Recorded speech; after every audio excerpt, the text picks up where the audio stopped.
Hi everybody. Thank you so much for having me. This is fantastic. I'm just going to share my screen. Hopefully everything will work well there. 1 second. Great. So hopefully, can everyone see this pink slide? Okay, brilliant. Well, I'll get going. Yeah, hi everyone. It's really nice to be here. Thanks again to YouthLink Scotland for organising and inviting me. My name's Lucy. I'm from Tinderbox Collective. We're a youth arts collective of musicians, youth workers and artists based in Edinburgh. We run a range of activities and events across 3 main strands that we call our alternative tinderbox orchestra, our youth music and community hubs, workshops and hospital visits, and our digital arts branch that we call the Tinderbox Lab, where we run digital projects for both adult artists and children and young people. So today I'm here to give you a brief overview of some of the youth digital projects that we have run with our lab, in particular the online and remote projects that we developed over the pandemic and some of the work that has led to. It's worth saying as well that as well as online work, which we have now continued, we've also been starting to return to in-person work. We've been seeing around 40 to 50 young people coming to our face-to-face work at our music youth club, which went back in person from September, and we've been back face-to-face in some North Edinburgh primary schools and high schools as well. So it's just off the back of what's been said already this morning, it's really interesting to see that that could start to happen again, as well as our online work continuing as well. And it's worth saying too that we're always up for collaborations, so if any ideas spark today or you'd like any more information about anything, please just do give us a shout. So to start, we have a few digital arts areas that we've explored across our lab youth work before. We do a bit of game design and coding at the lab and have run various courses and some clubs for young people, which is part of what I'll tell you more about shortly. We've run various opportunities around introductions to basic electronics. So we used to have a lab studio space where we organised one-off workshops, like we did some workshops for young people where they could build things like circuits to make a light up lamp, for example. And from that, over the pandemic during 2020, we started to design and deliver our first series of Makerbox kits, which were electronic crafty kits where kids can design and build interesting circuits, being creative at the same time while learning about electronics. And we're now developing our second series of kits as well. So we've got 2 new designs that we're working on right this minute that I'll tell you a bit more about. And recently, over the last year or so, we've been involved in some interesting collaborations, including with the National Galleries, where we built a 2D game from artwork that was made by youth groups that they were working with. So these are just some of the things that I'm going to tell you a little bit about today as examples of the type of work we've been doing around digital arts and gaming. So particularly, we've been using a lot of game design in our youth workshops. It's a great medium for inspiring all sorts of creativity, and it works really well as a collaborative medium, we found as well. So it's been great for some of those online groups where we can have lots of different ways that kids can contribute. They can contribute art, sound, story ideas, they can do the game design and the coding. So that's really formed the foundation of some of our online games clubs, which we started in the summer last year in 2020. So we're now in our 3rd term of our online games club. It's basically a weekly space for young people to get together and hang out, learn a bit and make some games together. We use a mix of online and open source game making tools, another great way of getting young people interested in creative coding and digital creativity, because a lot of those tools make it quite easy to use because they can be used on a browser or online. Over the 1st term, the group made a story about a monkey called Jeff, who you can see over here giving some sunscreen, handing that over. And that was a text-based adventure story, so we used a tool called Twinery for that, which is where you can write an interactive story, a bit like a choose-your-own adventure book. And alongside that, we made a sister game using a tool called Bitsy, which is another fantastic game-making tool that's really accessible. It makes things very simple and boxed in, so and gives you all the visuals. It's great for getting creative straight away, because it gives you this play box that you just immediately start in and can start making interactive games in. And I was talking a bit about the Online Games Club from the last couple of terms. We're in our 3rd term now, but at the end of the 2nd one, I think it was, or maybe it was the 1st one actually, I don't quite remember, but at the end of the project we had an online sharing with friends and family as well, where we shared and played through all the games that the young people have made, but also we kind of had the opportunity to give it a theatrical twist. We were making games that's quite a theatrical melodramatic thing to do anyway, and we had the sharing. So what the kids ended up doing was reading out and acting out the lines of all the characters they've made. So we had this really cool, like, kind of meta physical theatrical thing going on with the sharing. I can actually, just to give you an idea of what I'm talking about as well, just give you a very quick little look at one of the games we've made. This is one from last term. This is the second term that they made. This might play some music and it might be very loud, so I hope that it's not too loud. If it is, please stop me. But they wrote all the music for this, put all the sound in, did all the artwork, and created this awesome platformer game. Oh, it's not too loud actually, I think it's pretty good. They added this option where they wanted the character to be able to pick a hat, so you could choose your hat and then crack on into the game. Like I said, everything you see here they made, they put the animation into the character, and this was all done collaboratively. Well, clearly at practice because I'm not very good at it. All done collaboratively over some Zoom calls. So I can always share links, or you can go to our website if you're really keen to play more of that, but just because I'm conscious of time, I'll head back over. Overall, yeah, the Games Club has been just a fantastic space for young people to learn about making games, but also digital skills and social skills along the way. It's been a really collaborative process whenever we've brought the group together to design something, and it's just been a really safe and important online space for young people to socialise and grow in over the pandemic as well. So it's been a really worthwhile project for us. Some of the other projects we've explored where we've used game design have been more based on in-person workshops, so did continue over the pandemic as well, but this is more just before. We were working with Howdenhall, their secure unit in Edinburgh, usually with small groups or one-on-one, and we were going in to do a mix of music writing, rap writing and game design, so it was a very mixed group of activities that they were being given. And what we did on the game side is each young person ended up designing their own level, learned how to put this together using this program, which is another game making tool called Construct 3, which is also great and really accessible. It's probably a slightly steeper learning curve, so it takes a bit more kind of getting into and a bit of help to get started with, but it's also just another brilliant way of getting into game making quite easily, for you, especially for someone who feels like it's maybe far off or they need to have really fancy gear or software for it. So yeah, each person made up their own level, designed some key things. They designed the set of rules that were going to go into the game that are often called mechanics in games talk. They decided what goal the character needed to make, and we ended up with a collection of really fantastic levels that we put into one game altogether. And again, with entirely designed and made by the young people themselves. So it's also just a very fulfilling process for somebody to see that from start to finish, the behind the scenes of making a game, but also see at the end of this that they have made a fully working interactive thing that other people can enjoy. And at the end of those sessions, we had a kind of sharing event with their staff and their youth workers who had a games tournament and played through all the games to see who was the best. I think one of the teachers ended up winning, which they were also impressed by. So again, there's more of those games that are online, which I can point to at the end of this talk if you fancy getting involved yourself and having a play.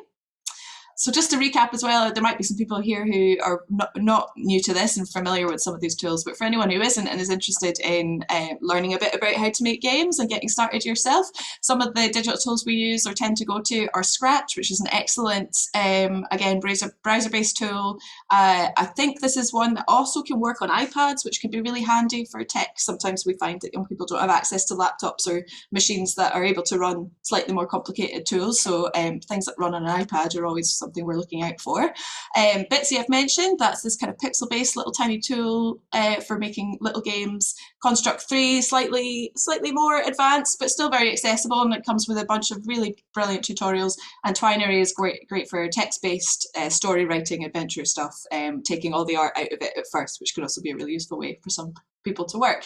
And at Tinderbox, we are quite happy to show people these tools if you're interested. We run training as well for other educators. So if you are looking at something and not sure how to get started, please feel free to get in touch with us. We're very up for supporting other youth workers in schools and institutions that might want to explore this themselves. So aside from the game making, hopefully I'm doing okay for time. Please stop me if I'm going on too long. But I thought I'd also mention some of our other electronics and digital opportunities and workshops that we've been designing. So I mentioned Makerbox kits right at the start of this, which are electronic crafty kits that are all about teaching kids the basics of electronics. So this actually came from pivoting from what was going to be a series of workshops right before the pandemic, and then had to pivot from that and cancel everything. We had the team all set up, we had the workshops ready to go. We were going to be going into schools to deliver electronics circuit building lessons, and then we weren't able to do that. So we thought, well, we've got this amazing team and we've got all this gear. What can we do with it? So we decided to turn them into kits and hand them out to families and children in schools that we were due to work with or were working with at that time. At the time, it was around Christmas by the time they were ready, so it ended up being a Christmas present. We made this version here, which has used this sewable electronic thread that we designed this kind of light up pair of gloves, so kids could learn how to sew in sewable electronics and little LEDs, tiny little lights, and then learn how to connect that to a power supply and light up their gloves. And then this one over here, this doesn't have any sound, it's just a little stop motion video showing the materials inside the other kits, which was to design a noisy Christmas tree decoration, or just a holiday decoration. So it came with this little bauble package, but also all the components that you need to make a little motor vibrate, and then that would ring a set of bells. So you'd have a little jingle bell decoration to hang up over Christmas. So like I said, we started developing those actually at the end of 2020, I think it was, and we ended up making 100 available. And as a part of that, because we couldn't go and visit anybody, we ran some online workshops as well to support people making the kits at home. So they'd be delivered and then they could come and join this workshop on Zoom, and just work through with a tutor who's showing them how to make it, and talk them through the kits.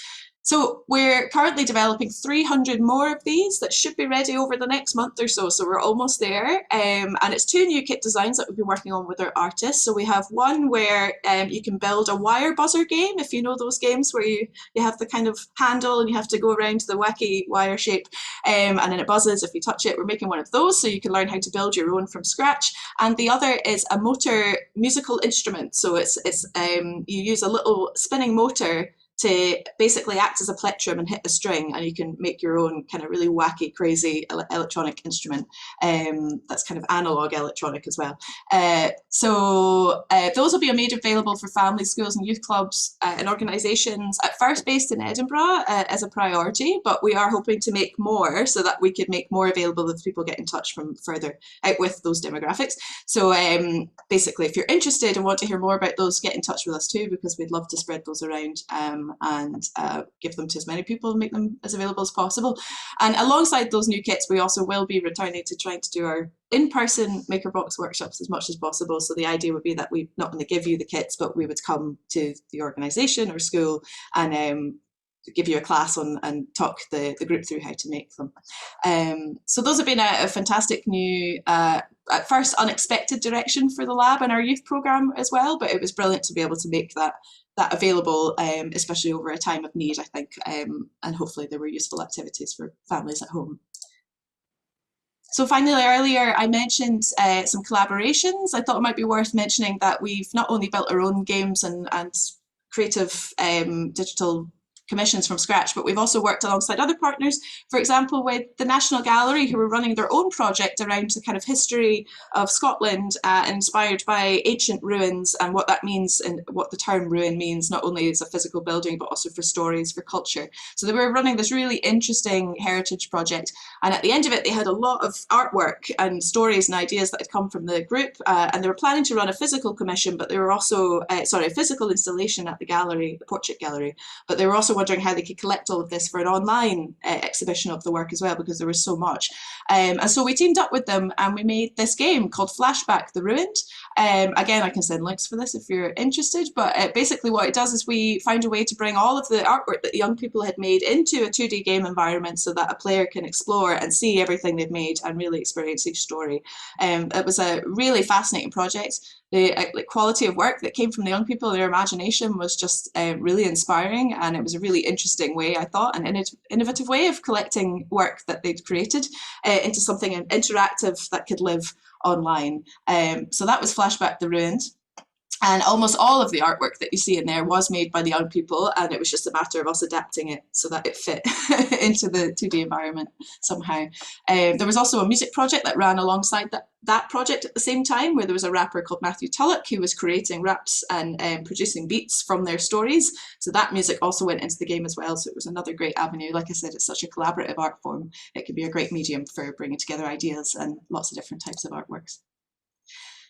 And very quickly, we've also recently just joined Digi Schoolhouse, who I thought I'd mentioned. They're more known in England at the moment, but they are a UK-based collective of computing and game design teachers that work in schools and organisations across the country that support digital education and training. They're connected with UK, so there's some really fantastic opportunities and workshops that can come through them.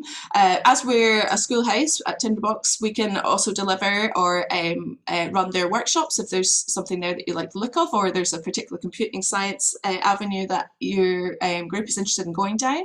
But it's also worth saying that UK-based schools and organisations, educational institutions, are eligible to join Digi Schoolhouse too. So just in case it's something that you might be interested in, there's a network of teachers and practitioners, as well as an amazing range of workshops and teaching materials that they have that you would get access to. So again, any questions about it, do just give us a shout. And I was going to mention Pianola Nova, which is less on our youth work project, but it was another really interesting commission that we had through the lab.